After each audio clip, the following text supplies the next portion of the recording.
l'Empordà hi ha alguns dels meus enòlegs preferits. Si dius enòlegs, estàs dient artistes i estàs dient paisatgistes. Perquè també crec que hi ha, no cal dir noms, alguna de les finques més precioses del món. Hi ha algunes finques que llepen al mar.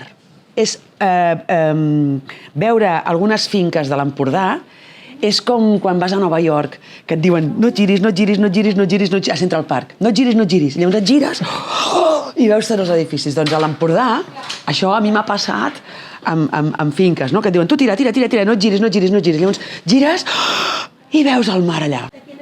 Jo he vist unes estrelles en una finca de l'Empordà, a la nit, amb una copa de vi, aquesta, mirant el cel, i no he vist mai un cel tan pur. Això és el paisatge a la copa.